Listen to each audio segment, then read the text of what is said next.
Welcome everybody, this is Alejandro Feijes speaking. I'm the Administrative and Technology Manager from the Master Coach Academy. I want to welcome you all to this new webinar from the Academy today, having a very special guest who is Robert Dilts, one of the faculty members, and today we are going to present From Coach to Awakener, one of very interesting topic that Robert will be presenting today, and that is part of the topics to be covered by the Academy. So before we start, I just would like to know if you hear me well. So if you can raise your hand, it's a little hand in the toolbar, just to let me know that you hear me well, so we can continue then having this for sure.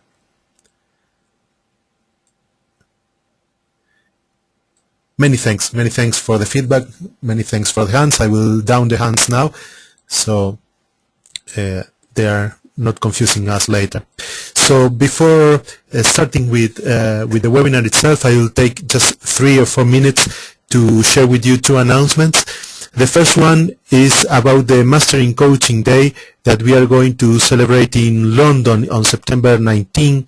It's a special event where the Academy founders Joseph O'Connor, Andrea Lages, together with Ian McDermott and Lars Erik Unestal, all of them faculty members for the Academy, will be doing a special training day on practical tools for transformation. This is a special day as it will be have a sponsored fee of just £50. We have only 30 places for that, and in case you want to register and you have the chance to be in London for this special event, here where the mouse is now, you can go to this address and then register for that event. Here on screen you'll see some of the topics that will be covered, but it's not restricted only to this, and topics like mastery and flow and developing your own coaching models will be presented on that day. So we look forward to meet you there on this day in London, that will be in central London at the Institute of Directors. The second announcement is with regard the Academy itself. As you know, we are starting the Master Coach Academy on September 26. We are starting with the first module that's called the Proficiency module, and this module will be delivered by distance learning.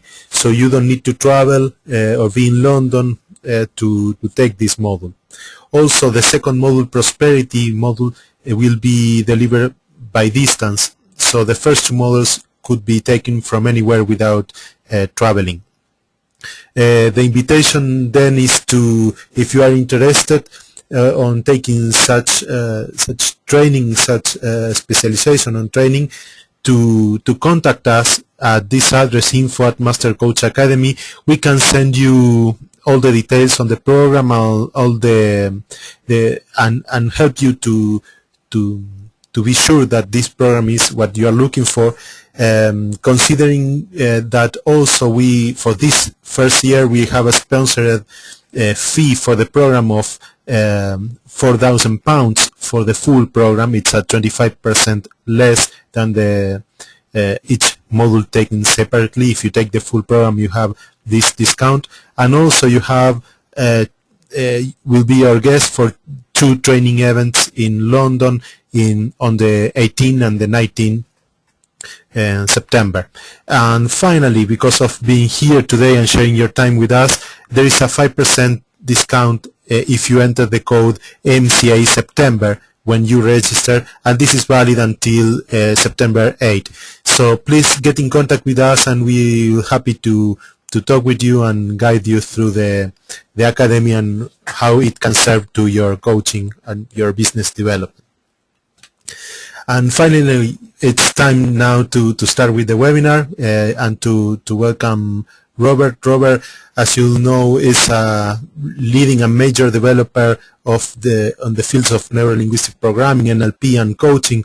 He's consultant and went through many companies around the world, and also a prolific author on topics like beliefs and change and learning, and many others that provided the practitioners and students and professionals on coaching and NLP fields and management with a lot of insights and tools to create even a better practice. So I want to welcome Robert, and we'll change the screen to him so we can start with the presentation. Just a second. Welcome, Robert. Do you hear us? Yes, I do. Thank you. Nice to hear you. Great. Well, I'm passing now the screen, so maybe you see one black screen for a second, and then we are on track again. Yes.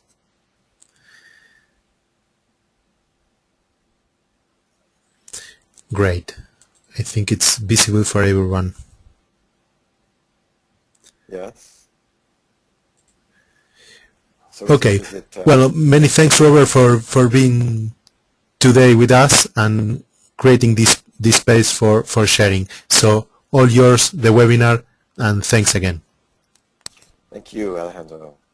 And hello, everybody. Welcome, and I'm very honored to be here and be presenting to you all. I'm actually here in Santa Cruz, California, where it's a very nice day, and just in the morning here. So I'm sure it's different times of day in other places where you're listening from. I wanted to just go over this framework, coaching framework, that is the title of one of my books called From Coach to Awakener, that has to do with, I think, the many developments in the coaching field over the past 20, 25 years. And so present that and then see what kind of questions or other discussions there might be about that. So I always like to, when I start with something, I always like to look at the foundations of it. And I've been involved in coaching as a profession since it got started. Remember when I first learned, was practicing neuro-linguistic programming in the 1970s, there was really no field of coaching. Basically, people did psychotherapy, or that was the only form of personal development that was around. And it wasn't really until the 1980s that people started realizing that you could do personal development without having to have some kind of big problems. And as we look at the notion of coaching, I always like to see that actually the word coach comes from originally as a vehicle, and in fact coach comes from the name of a town in Hungary that made vehicles, that made these coaches in like the Renaissance period. So coach, basically a coach was a vehicle that transports somebody from a present state to a desired state. So that's what a coach was. It was the vehicle by which you got from where you were to where you wanted to be. And even today, when we think about being a coach, this is what we do with our clients. We help them move from some current state to some desired state. And of course, that means that there needs to be some path. And along that path, there may be certain kind of obstacles or interferences, and that means that certain resources are necessary. This is the essential work that we do as coaches, are helping our clients first to understand where they're going, but also they need to know where they are. Even if you know where you want to go, you need to have some kind of a starting state in order to find the path. I often like to point out that being a coach is a lot like being a taxi driver. I mean, the first thing that the taxi driver asks, of course, when you get into a taxi is, where are you going? And you could say, well, I don't like it here, or I don't want to be here, or this is a terrible place, or something. But the taxi driver is going to still have to say, yes, I understand that. So where do you want to go? And if somebody, they might say, well, I just want to go to a good place or a better place. And then you have to be more specific. Well, what would that look like, sound like, feel like? At the same time, knowing where you want to go, as I said, to transport somebody there, we also have to know something about where they are right now. Because I could call the taxi and say, I want to go to the airport, and the taxi driver can say, okay, well, where do I come to pick you up? And I just say, well, here, Well, where's here? At my house. Well, where's your house? So we do have to be then specific about what is the present state, what is the desired state, and then what are the sort of the critical path, the steps of the path that are going to go there. Now, in my work in neuro-linguistic programming, obviously, we would say that it's key to define all these things in a neuro-linguistic way, that very often when we're coaching somebody, a major part of what they're trying to do is to establish or to change or to transform some aspect of their neuro-linguistic programming. And if we think about that in terms of different aspects, different factors that relate to this process of change, of moving from a present state to a desired state, we see that there are different levels of factors. This is sort of one of the main ideas behind this notion of coach to awakener, is that there are different types of factors that influence the way that we move from a present state to a desired state, and even define what is that present state or what is that desired state. So obviously, if we think about a coach is something that originally transported people through an environment. Even today, when I take I sometimes take the Eurostar from my place in Paris to London, and I'll be assigned to coach number 11. And when I get into that coach, it takes me across the tunnel and from Paris to London or back again. So here there's an environmental aspect, and oftentimes when we are coaching people, there is an environmental aspect to what's going on. You know, this has to do with where are you, where and when do you need something, where are you going to be. Sometimes we coach people because they are changing an environment, or their environment is undergoing some kind of change. An environment has to do with both opportunities and constraints. We can also say it has to do at times with challenges, with dangers, as well as opportunities and constraints. And part of what we coach people to do is to navigate their environment. However, in order to do that, there's often actions. The next thing has to do with, well, we're coaching people in terms of their actions. Well, what are you going to do to go from this present state to the desired state? What's going to change in your actual behavior? So there's the sort of behavioral level that has to do with actions and also reactions. However, and this is where really I think a lot of the real essence of coaching begins to come in. In order to change our behavior within a certain environment, or to achieve a certain behavior, or to change a certain environment, we need to go beyond the physical aspect, the environment and behavior, into a more inner aspect, what is known as the inner game. And this begins with, what do we do in our mind? And we would call this a level of capabilities, the how behind the what, the where, and the when. So how has to do with plans and strategies. So how am I going to think about it? This is the realm, certainly that was the basic realm of, from the earliest days of neuro-linguistic programming.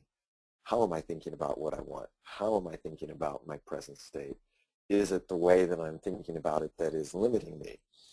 By shifting the way I think about something, am I going to be able to achieve a goal more easily, or free myself from some kind of confusion?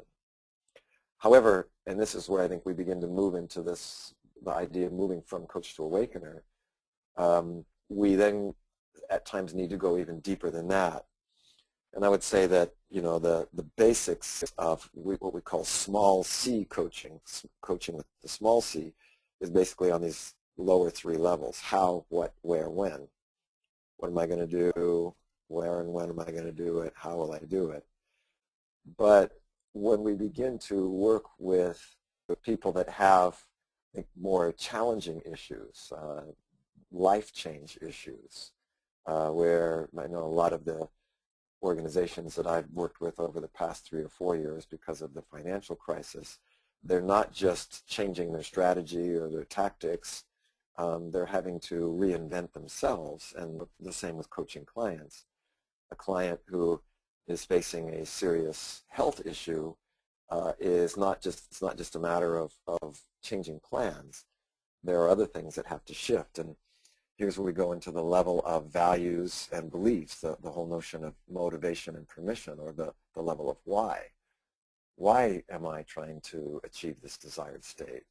Why am I needing to change something?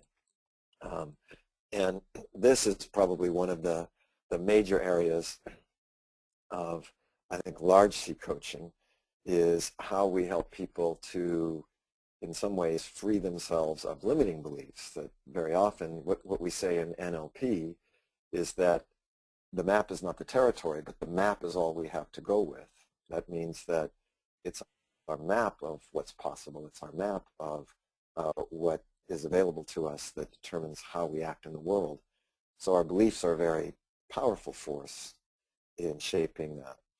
There's also, beyond that, goes more deeply. If I say I believe something, or I think something, or I act, or I see, or I hear, there's an I who is seeing. There's this a deeper sense of an identity, this a sense of who am I, and that has to do with things like my role and my mission. And this is sometimes is a very key part of what needs to change.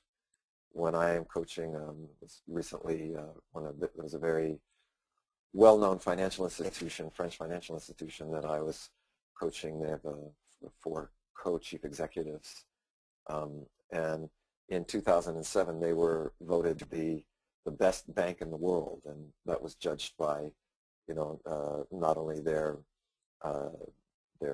amount of return for their the shareholders and the investors, the people who had money in the bank, but also the people that worked there.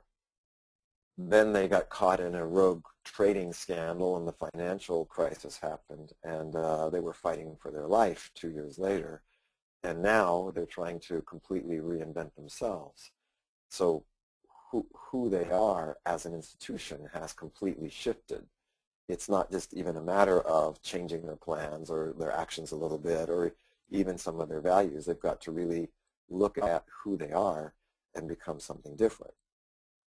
And then this relates to a final level. This is really the key part of the awakening aspect of this, is that beyond the sense of identity, there is a bigger level of what we would call a vision or purpose, what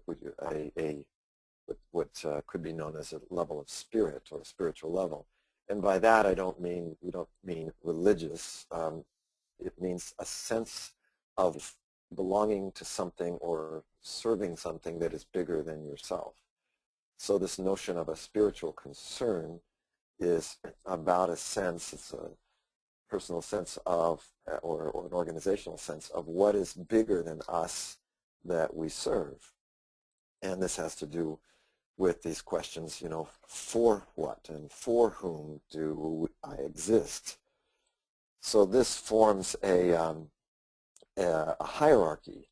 In fact, we usually find that it's the for whom that determines, and shapes a lot of who we are, and then that determines what are our values, what are closely held values and beliefs, what, how we do things, what we do, where and when we do them. Another way of envisioning this is that this basic part is a pyramid, and then above that you have a kind of an inverted pyramid of this we're calling the spiritual level, the for whom, the for what. And so when we think about coaching, one of the big questions then is, in terms of a person's present state and in terms of potential obstacles and interferences, where are those interferences? Are they on the level of, certain environmental constraints? Are they types of behaviors that are getting in the way? Are they behaviors that are missing? Are they, again, capabilities that are inefficient, or ways of doing things, strategies that are inefficient, or some that are missing? Are there beliefs and values that are either limiting or in conflict, or there's some missing. The implication of this pyramid diagram is that there are many different environments that we are in. We have fewer behaviors than there are environments. Our capacity to generate behaviors are much less than the potential environments, and some behaviors serve us in multiple environments. We have fewer capabilities that we generate our behaviors, like we have certain strategies that we use to monitor a whole group of behaviors. And likewise, our number of beliefs, a belief system and a system of values is often much smaller. Most companies that I work with and most people that I coach will have a very small number of core values that really are, those several values are related to whole portions of their actions, their lives, their behaviors. And of course, a single identity is what organizes all of those. And then the inverted pyramid above is that identity is part of a much larger network of other identities, other systems of which we are part of. So now the frame of Coach to Awakener then would say that as we support people in change, depending upon what aspects, what levels of factors are involved, we're going to be supporting them in different ways. So for example, typically when we think of somebody supporting somebody on the environment level, we think about a guide. I know if very, very literal level, if I go to a new city and I don't know my way around, I first am looking for guidance. I'm looking for a guidebook that tells me where and when events are happening, or if I want to go visit someplace, shows me where to go, how to get there.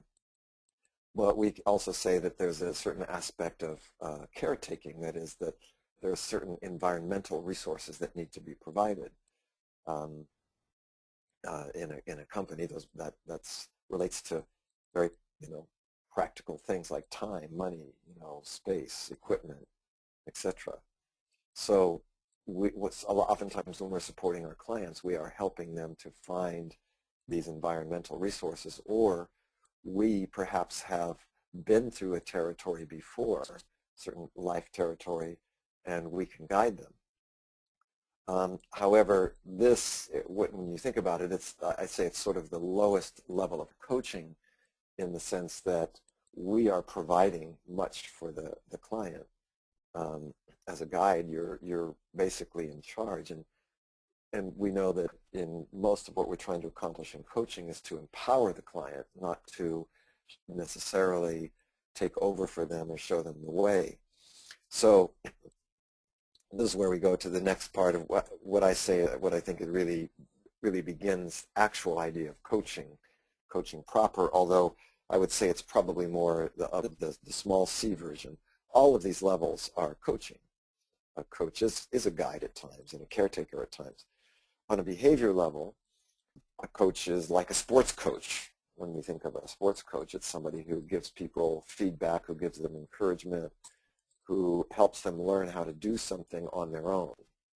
And this is also part of our work. We need to help people. I know a large part of what I do when I coach leaders is helping them to use their verbal and nonverbal communication to have impact when they make a presentation, or when they are giving a speech of some kind, or they're delegating something, how to be clear, how to be impactful, how to use their voice properly. And so oftentimes we are supporting people as a coach to learn what to do.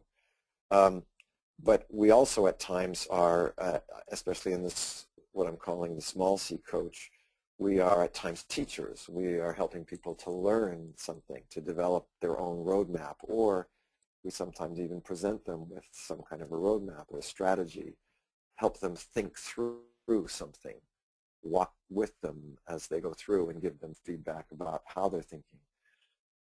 when I think of most of the NLP techniques, and those of you who are familiar with those, they're in many different books, but a lot of those are about coaching people in terms of the way to think through something, how to approach it mentally.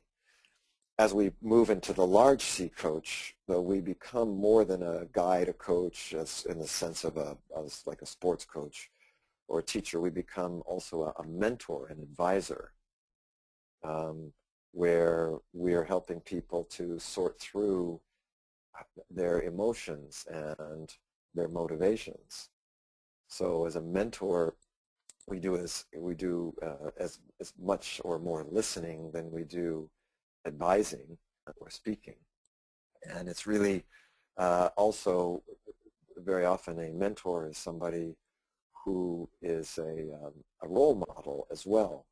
So we're also influencing by our own action as much as our words. Then when we think about really going to this level of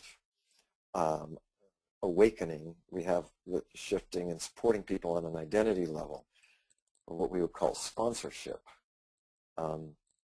Sponsor comes from the Latin sponsus, which means to care for deeply, and it's the same root as responsibility. So when somebody is responsible, they're really taking care. So at this identity level, we are caring deeply, not so much for what somebody does, where they've been, even what they believe. We're really trying to get a sense for the person, the potential, the deepest potential, who is there.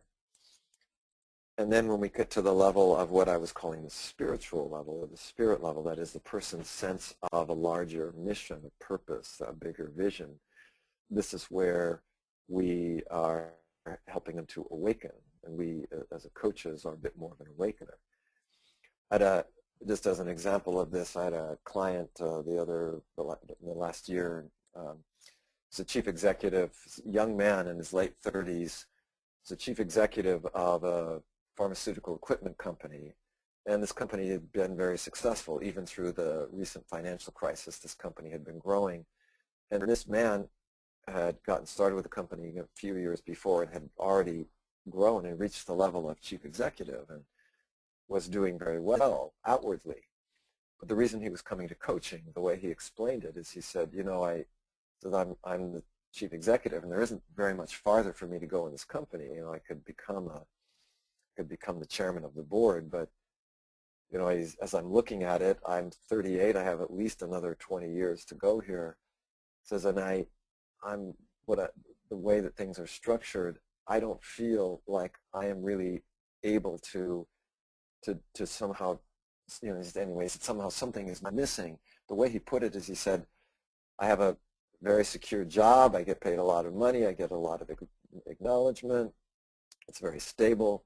He said, but I'm not going to work with a sparkle in my eye anymore. And I can't imagine working 20 more years without that sparkle in my eye. And so the interesting question is, what is that sparkle, you know, and why is that so important? You know, here's somebody who outwardly seems to have everything, but inwardly he felt a sense of emptiness, of malaise. And as we explored it, it was largely because up at this level of identity and spirit, there was that sense of who am I and what am I here for?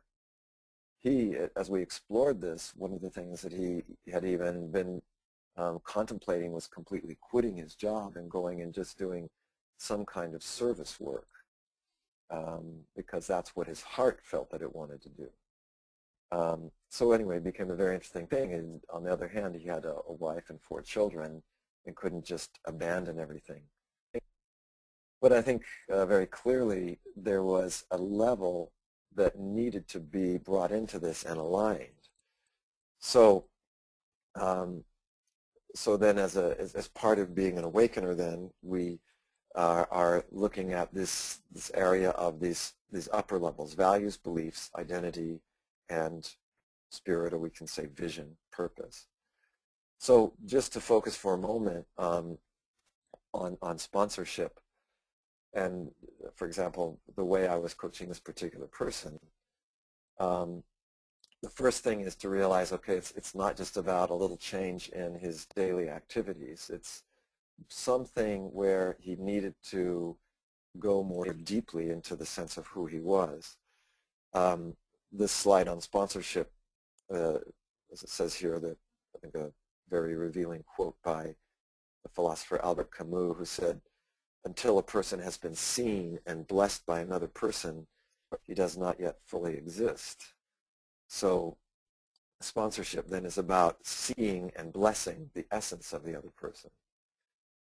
In my own life, I had the wonderful opportunity to have been able to study personally with a man named Milton Erickson, who maybe some of you or most of you have heard of. He's a hypnotherapist, probably had the greatest success rate of any psychotherapist in history, psychologist, psychotherapist, and the range of things he worked with was astonishing. And there's been tons of books, and there's a whole association devoted just to him and his work. But I remember when I would go down and visit him, the main thing that I experienced personally was that sense that when he looked at you, you felt seen. That he wasn't just looking at your symptom or your problem, or he wasn't judging you. It was really the sense of being seen and in some way blessed. And as the famous psychologist William James pointed out, he said, let everything you do be done as if it makes a difference. So this, I think, when we're coaching at this large C coach, as we begin to move from coach to awakener, we really want to focus on these skills of sponsorship, which include recognizing and acknowledging the essence or the identity of the other person, that they're not just somebody, they're not just some person, or they're not a problem, they're not just a set of beliefs either, that each person is a unique individual. I think it was the dancer Martha Graham, one of the founders of modern dance, who said that she said there's a vitality, there's a life force, an energy that is translated through you into action. And because there's only one of you in all time, this energy is unique, and this expression is unique. And if you block it, the world won't have it, and it will be lost. She said it's not up to you to compare yourself to others or determine how good it is. He said rather it's your business to keep the channel open. And I think that as an awakener, as a sponsor, this is our goal, is open that channel and keep it open. And that also includes awakening and safeguarding unexpressed potential. One of the main things that I know, for example, the CEO that I was talking about, who I was recently coaching, this one who was missing the sparkle in his eye, there was unexpressed potential in him. There was something that was still not present, and in spite of all the accolades and the amount of money, there was an emptiness. And another key part of sponsorship and awakening, by the way, is accepting and welcoming all aspects of the other person, both positive, but also what we would call the shadow. Very often I find when I'm coaching people that a lot of their problems emerge from this kind of shadow aspect, meaning generally the shadow is comes from, is a consequence rather of holding a kind of an idealized self. That is, and I see this happen with everybody that I coach, that there's some sense of an idealized self. There's the me that I want to be, and very often their goals and outcomes are related to an idealized self. That is the perfect me, the me that I want to be, the me that if I was a good boy or a good girl, what would happen? And then there's all the parts of them that don't fit into that idealized image, which then emerge as shadows, or the things that they try to, sometimes if they're trying to get rid of it, or they're trying to suppress it, trying to deny it. And these often relate to darker emotions and things that we tend to want to get rid of. I was mentioning Milton Erickson earlier, and one of the things that I learned from him as a very successful psychotherapist is that he never actually tried to get rid of his client's symptoms. In fact, he would say the symptom is the solution. The symptom is emerging, a resistance is coming up because there is some part of a person that is not yet integrated or acknowledged. And I think this is a very key part often in awakening comes from a reintegration or an integration of parts of ourselves, parts of the client, or an organization for that matter that have been left out. I think it was Carl Jung who said, I would rather be whole than be good. And this notion of wholeness, I think, is very important from the perspective of awakening. So, in fact, when we think about sponsoring, and this, I think, especially relates to sometimes these left out, unseen parts of ourselves, there's what I would say are the basic sponsorship messages, which in some form or another, you're not always going to be saying these verbally, but they're kind of the inner program, if you will, that we as coaches when we're sponsoring, when we're awakening, want to carry inside of us. And the first message there is, I see you, basically. I see you. I recognize you. You exist. You are valuable. You are important or special or unique, which doesn't mean that you're better than somebody else. It's not about superiority. It just means that each individual is unique or special in some way. That you belong here. That you have something to contribute. And it's really, I think, seeing that uniqueness. I have a T-shirt with a picture and a quotation from Albert Einstein on it, where he says, everybody's a genius. He says, but if you judge a fish on its ability to climb trees, it's going to feel stupid all of its life. So, part of the idea is finding, well, where is the brilliance in each person? Where is the genius? Where is what is special and what is unique, and how to acknowledge that? So as a capital C coach, these are the kinds of things that we're trying to do. It's not just that there's a person that's got a problem and you're trying to help them find a technique to help them solve the problem. We're trying to really meet that person at a very profound level. If I return back to the logical levels diagram, probably one of the main roadmaps that I work with for both individuals and organizations is this one where we see there's a vertical dimension here, going from the environment up to identity and then beyond to that level of purpose.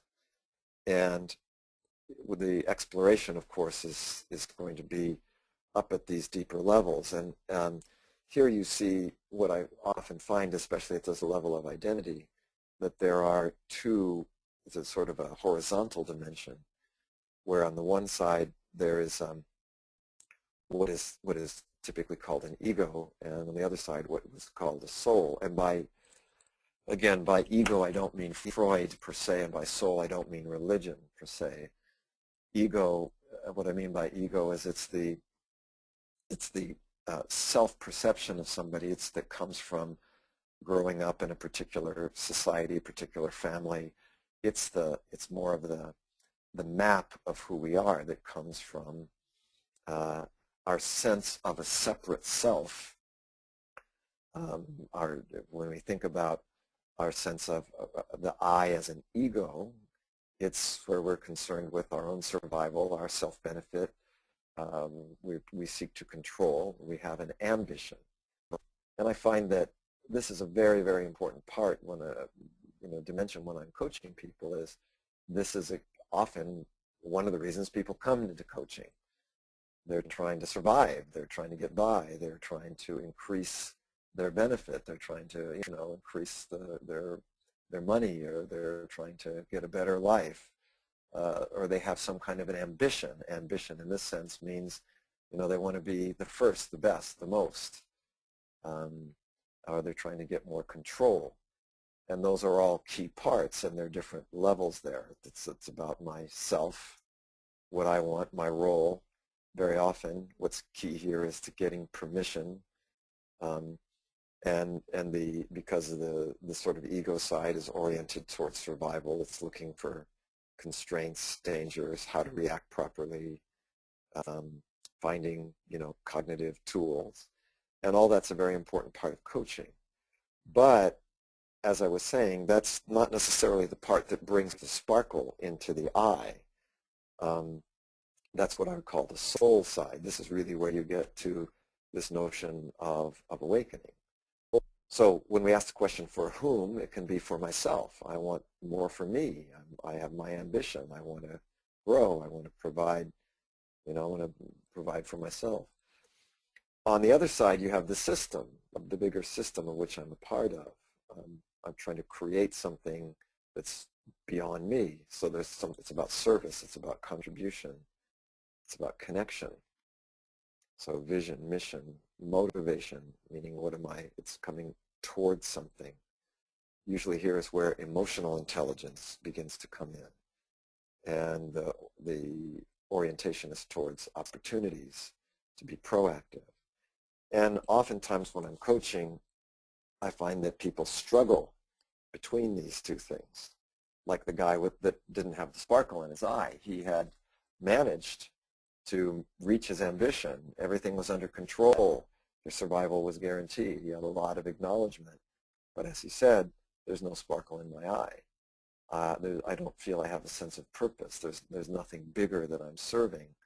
I don't have any bigger vision. There's no sense of mission, contribution. It's fascinating that probably the two most wealthy men in the world, Bill Gates and Warren Buffett, in the end, with their money, they gave 80% of it to philanthropic causes, because at a certain point, when you realize, and that's probably a good percentage, 80-20, that the sense of meaning, of purpose, comes from this the soul side. So maybe to sort of begin to summarize, when we think about moving from coach to awakener and these awakening questions, these are often the places that I start with my clients to see if things are aligned. And by the way, the key to this whole diagram, this whole logical levels, if I go back to it for just a second, is alignment. As a coach, what I want to make sure is that my client is aligned. That is, that what they're doing and where they are and how they do and why and who and for whom and what is all, supporting each other. Very often you'll find that, people end up with a conflict or something missing or something out of alignment on one of these areas. But the other area of alignment is this sort of horizontal. Is my role and my mission aligned? Are my ambition and my vision aligned? I might have motivation, but do I have permission? I might have a strategy, but do I have the energy, etc. So this is a little picture is my basic roadmap for coaching, helping people figure out, again, present state, desired state, what's the path, what are the obstacles, and what are the resources. So the questions then are often, trying to find, do these things fit? So the question of vision, and people often, they often just mix up these things. I don't know how many, different people and organizations that I've gone to where, they confuse ambition and vision, or mission and ambition. And so I think it's actually very important. It's critical. It's not just a nuance, or a detail. It's absolutely critical for people to know clearly, and organizations to know clearly, what these things are. And you'll find with the successful world-class organizations, I've had the opportunity to follow quite a few. Actually, Apple was my first corporate client in 1980, and I've seen them through the early years, through the when Steve Jobs wasn't there, when he came back, and what happened in that organization. But if we start with the notion of vision, the vision question, and this is again for this whole notion of awakening, the vision question is, what do you want to create in the world through you, but that is beyond you? It's bigger than you. So what are the services, the benefits, the contributions you want to make to your own customers or to society, to the environment? So this has to do with, what are you trying to create? I've always said that probably the best expression relating to my own vision is this notion of this guiding principle of creating a world to which people want to belong. And I think as coaches, that's what definitely we're trying to do. And this has to do with, well, what is it that you want to see out there? So it's not about yourself, it's what you're trying to see out there. And then the mission question is about you. Your vision is not about you personally, it's what's the world you're trying to create, what's the world you want to contribute to. The mission question is, well, what is your contribution? What is your mission? What is the unique contribution to the vision that you'll be making? What resources, capabilities do you develop or have, to apply to reach that vision? So my mission is very personal. It's what I do, even though it's directed outward. Now, then there also has to be the question, so what's in it for me? What do I get out of this? So this is the ambition question. What type of status, what type of performance do you want to achieve with, and this is going to be in comparison with yourself and others. In a company, it's, again, are you going to be the first? Are you going to be the best? Are you going to be the most? Or, what are you going to be one of the top 5? Or what is the ambition? And it's very interesting. I've had companies and clients where I ask them what's their vision, and they tell me their ambition. I say, well, yes, that's a good ambition, but what's your vision? What are you trying to create? Well, we want to be the biggest company, blah, blah, blah. I say, well, no, that's it's important to have an ambition, but that one of the things you'll see is our current financial crisis was created by an awful lot of ambition and very little vision and mission. And then all of these 3 things tie together in the role. What type of individual or organization do you need to be in order to reach that level of performance? So that means, like, if you've chosen the role of a coach, you've chosen that role of a coach probably because you have some kind of vision, mission, and ambition, and the role is tying those things together. And so my client who didn't have the sparkle in his eye, that was a question. Was it his role? Would he be able to get that sparkle in his eye through the role he was currently in? Would he have to change roles? What is it that he needed to do? And so these were the areas of exploration. There's obviously much, much more than this. In fact, in my book on Coach to Awakener, there's a whole number of different tools for each of these levels. Usually at the level of awakening, one of the major other roadmaps that we use is the roadmap of the hero's journey, which has to do with finding the calling and then finding the threshold, that is the point outside of your comfort zone that you're going to have to move to in order to grow, in order to fulfill your vision, your mission, or you reach your ambition. But I think maybe this would be a good time just to kind of wrap up on the presentation part and see what kind of questions you all might have. So Alejandro, let me turn that over to you and see what questions people have. Many thanks, Robert. So in order to have questions, you can write them on the small chat window so we can receive them, and I will read them for Robert so we get the answers. Also, if you want to directly talk with Robert, you can raise your hand so I can know that you have a microphone, and then you can make questions directly. Both ways are good for us. I have a hand from Maria. Let's say Maria Kanderaki. Maria, welcome. Do you hear us? Yes, I can hear you. Okay, welcome. You are on air now. Hello, Robert. It's Maria from Greece. Hi, Maria. Nice to hear you. So happy to hear you. Yes, so happy to hear you too. Wonderful. This session tonight comes as a great gift to me as I'm preparing my practitioner notes. And I would like to ask you something. Yes.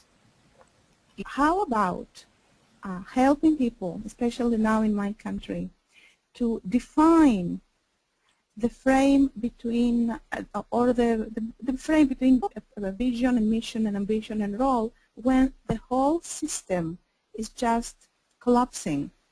Yeah. You know, how am I going to help an individual to clarify the ambition between the vision and the personal mission when the society isn't helping, or when the society isn't going to support that? That's a great question, Maria, and yes, I completely understand given, the situation in your country. Like, for instance, I would like to contribute through NLP in Greece, and my personal ambition will be to be a good NLP trainer in Greece, and at this point, people unemployed and with low incomes cannot pay for an NLP seminar. So, right. Then I think it's so two things, Maria. First of all, I think this is where that notion of the hero's journey comes in. Okay. To transform a system and that is in this crisis like your country, you need a lot of heroes. And what I mean by heroes is I don't mean arrogant, people that are just full of ambition, but people who do have a vision, who do have a sense of mission, who do want to make a contribution. Okay. And then finding that place. Okay, so where is it? What is it? What am I being called to here? This is the notion of the calling. What is this calling from me? If I have these particular capabilities, if I have these particular resources to contribute, what is being called? And it's going to take also a lot of creativity. You're going to need, clearly you're saying, okay, I'm trying to make a living, I need to charge something, but people don't have money. Well, maybe then there's going to have to be some sort of creativity in terms of thinking of, well, how can I find still a way for me to benefit in some way or to survive, if we go back to that other picture, and I think really here is where you have to dig very deep in terms of, I think you're in a situation, Maria, where your country needs an awakening, and crisis usually precedes awakening, but there will be no awakening without vision, without people who are able to look beyond the crisis or to even see the crisis in some way as an opportunity for something to change. So what I think that really means is that for you and for your clients, it's really a time to look at what is meaningful to me. It's not. I think it's you will need leaders and you will need heroes, and these will be the ones who are truly guided by what sort of. I think it's going to start with what sort of vision do you have for your country? Mm-hmm. What do you see, and what also do you see for your clients? So, I think in a very real way, what's going on for you and with your country is the perfect example of when awakening is needed, because it's not just a question only of how or what or where or when, but it's why and it's who and it's for whom. So so I think it's, to me, the first step is really looking at, for you personally, what is your calling? What is the situation calling for you, Maria, to become, to do? Mm-hmm. And that from that calling, I think, then maybe you start with a role that's not a traditional role. I mean, maybe you can't say, oh, it's going to be a coach or a manager or something. Maybe rather it's going to be, well, I'm being called to be a pioneer, or I'm being called to be, I don't know, a leader of some kind. But this is what I would think this would be my first recommendation. Thank you so much, Robert. Thank you. You're welcome, and it's wonderful to hear you. Likewise. Many thanks, Maria. I have a written question from Cristina Asignal. She's asking, in order to align people and organizations, which is the question that originates the beginning of the awareness? Which is the Yeah, I think so if I understand the question is in order to achieve an alignment within an organization, what is the question to ask to begin to get awareness? And I think this is where if you think of the deepest questions, it always starts with for whom, for what. And so I think you can ultimately, obviously, if you think of in terms of awakening, the main questions you're going to be asking are for whom, for what, who, why. And I think as you start to have people in each of their daily activities looking at that and beginning to ask those questions, who am I as I do this? For what am I doing this? For whom do I do this? Why? Then it begins to bring attention and awareness to these deeper issues. So I think, what I find is that often it's very interesting. This particular roadmap is one of the most useful ones that I find for people in companies and organizations. That is, they just being able to see that there is such a thing as an alignment and that their behaviors need to be aligned with their values, or, the what, the who, the why, the how. This is a very important way of beginning to bring awareness. And I think awareness is key, because without awareness, there isn't going to be change. Change and choice and change can only happen through awareness. So that would be my main answer is start with the deepest questions. So we're here, we're doing this, here's our present state, this is happening. Even if I was thinking of Maria's question, for whom or for what am I acting? That question, what is the world to which I want to belong and to which people want to belong? What does that look like? NLP, we would also add, what does that look like? What does that sound like? What does that feel like? And really begin to create a very powerful and compelling representation of a desired state. Many thanks, Robert. We have another written question then from Wolfgang Pregel. He's asking, can a coach trigger the awakening, or is the awakening first and then the person seeks for some help? That's a great question. I think the answer is that it can be both. That obviously when people are seeking help, they need to. There's an aspect where people have a sense that something is missing, that something is wrong, that something isn't there. But I think when I think of some of my own awakenings in my own life, some of my teachers, it didn't really happen because I was necessarily out seeking something.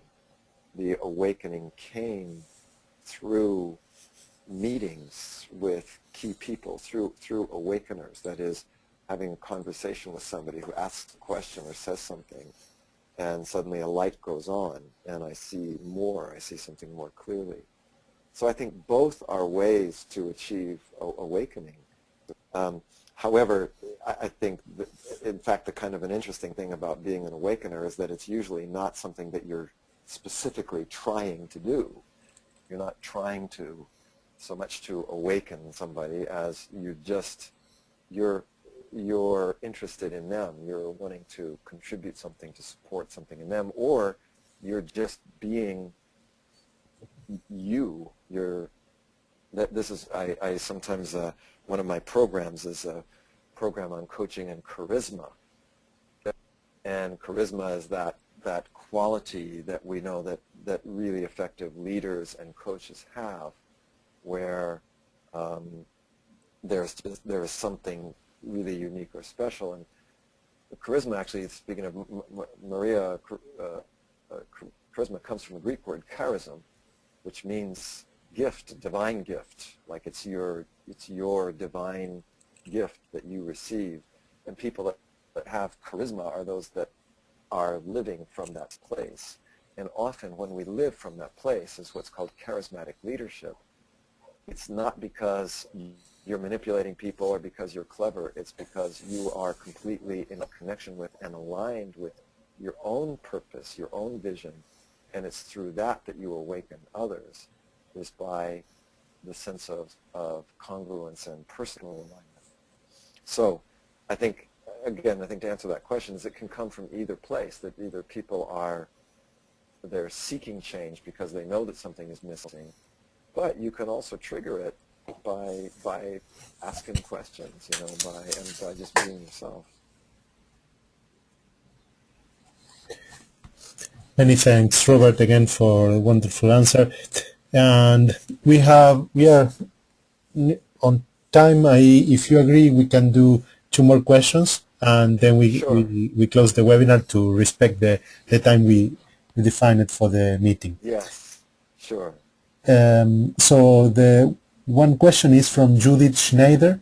She's asking, I'm very early on being a coach, and what I find is that my clients have some very specific questions when they come to me for coaching. Mm-hmm. How should one channel the coaching from one specific thing to be coached on the bigger picture and awakening? And it's one more phrase. And should that awakening be always triggered? Yeah, that's a fabulous question, and I think that because it's a great alignment question, isn't it? Some people come with a very specific question, which is maybe at the level of behavior, and in some ways you can say that there are these questions. If somebody says, well, when you do this, you can ask how and why and who and for whom. But the basic NLP question that we always ask is, we say that behind every behavior, behind every desire, there's also some kind of a deeper intention. And so actually one of the simplest questions to ask for your clients to help them go a little bit more deeply is, you can ask, what do you want? And then you just say, what will that do for you? What will that do for you? And what will that do for you? Now, very often what you're going to find is, this is called the meta outcome question. Meta means the goal of the goal. And what you'll usually find is that will take you deeper. If somebody says, I want to have a lot of money, you say, what will that do for you? Well, then I will be respected, or then I'll be safe. Oh, and what will that do for you to be safe? Oh, well, then I can really do what I want. Oh, well, what is that? What do you really want to do? So it's a very interesting point. Now, whether you always need to awaken somebody obviously is not necessarily the case. What I sometimes find, though, is that very often what people want, they want something on a superficial level because it's a compensation for something that they're missing on a deeper level, but they're not aware of or they don't know how to get. And so I usually like to at least do a little exploration of that, that meta outcome. What's that going to do for you, and what will that do for you, so that we can actually find some of these issues of deeper mission and deeper motivation. If you don't, sometimes, and I think the thing is that if you don't do a little bit of awakening and a little bit of awareness, you may just run into shadow. That means you'll start running into some resistances and objections if you don't look a little bit more deeply. So I know there's more to that. I'm sure there's more to that answer, but that would be my basic answer, is that just really kind of a simple question. What will that do for you if you get it? Many thanks. Then, and we go for the last one. Is from Joseph Aranzais. He is asking, how do you manage ambition and role with the people under directors and managers, they have missions in every area. So how do you manage their ambitions? I mean, that's, if you, I think it's a great question, because if you cannot manage people's ambitions, as you can see, you'll be closing down a whole half of their motivations. So yes, you know, either side, when either side gets out of balance, it becomes a problem. I know some people that are very much into their mission and their vision, and they're constantly contributing and they're in service. But either A, they burn out because they're not taking care of themselves, or B, they finally become, they feel dissatisfied and unappreciated because they're not getting, there is no benefiting and they're not growing. So I think that in any good organization, there needs to be a place for people who have high potential, and that means where they do have big ambitions to be able to grow. Now, interestingly, in any organization, you know, not everybody has a big ambition. For some people, their ambitions are limited, and that's, you know, that's important to recognize. Not everybody wants to be the first and the best or the highest or the most. Some people are perfectly happy, you know, just finishing the race. I'm a runner, and I know there's some people that are happy just finishing the race. Some people, their ambition is just to meet their personal best, you know. Some, their ambition is to beat everybody else. So the first thing is to look at that ambition, and then within an organization, you have to realize if you want a highly functioning, healthy, you know, world-class organization, you need to support people both in their vision and their mission and their ambition, and acknowledge that, and acknowledge that it's okay. Now again, what I see in some companies is they're built totally on ambition, and they do support only the ambitions of people, and there's a whole lot of competition, and people are constantly struggling and all that. But if there's nothing that is directed to support something bigger than them or beyond them, then that becomes a problem. So it really is important to keep that balance. And I think maybe the best answer to the question at this time is just, I think the first thing is to realize for companies and organizations at this level of awakening that both sides are important for the person and for the organization. That you need to have ambition, but you also need to have the vision and mission. And by simply becoming aware of that, I think it helps to, you know, actually have things in place that communicate and support both of them, but also support people to keep them, you know, in balance. Many thanks, Robert. And this was the final question then. I want to thank you a lot for allowing us to share this space and bringing this to the Master Coach Academy, and for everyone for being present today with us. So I leave you, Robert, to close the webinar with a big thanks from around the world. Thank you all too. It's been my pleasure, and thank you for all the really great questions. And I look forward, hopefully, to maybe seeing some of you in future Master Coach Academy events. Yes. Well, have a good day for all, and we get in contact in the next webinar. Okay. Bye. Bye for now. Bye.